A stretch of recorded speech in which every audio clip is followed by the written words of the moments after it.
Hi friends, இன்னைக்கு நம்ம முக்கியமான 5 கொஷின் பார்க்க போகிறோம். பாருங்கள், ஃபஸ்ட்டு கொஷின்.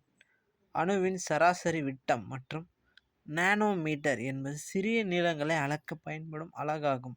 அதாவது ஒரு நானோமீட்டர் என்பது 1 × 10⁻⁻⁹ மீட்டர். சரிங்களா? அணுவினுடைய சராசரி விட்டம் ஒரு நானோமீட்டர் அப்படின்னாலும் 1 × 10⁻⁹ மீட்டர். சரிங்களா? அடுத்தது இரண்டாவது கொஷின் பாருங்கள்.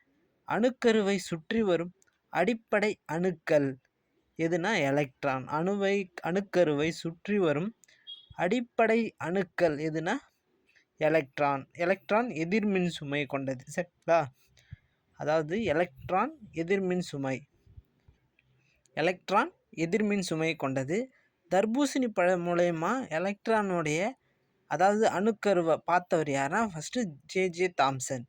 சரிங்களா? அதாவது தர்பூசணியில் அணுக்கருவு இருக்குன்றது ஜே தாம்சன் பார்த்துருப்பாரு.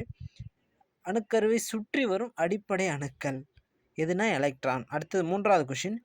நகைக்கடைகளில் பயன்படுத்தப்படும் தராசின் பெயர் என்ன? எண்ணியல் தராசு. நகைக்கடைகளில் பயன்படுத்தப்படும் தராசின் பெயர் எண்ணியல் தராசு. அடுத்தது நான்காவது கொஷின்.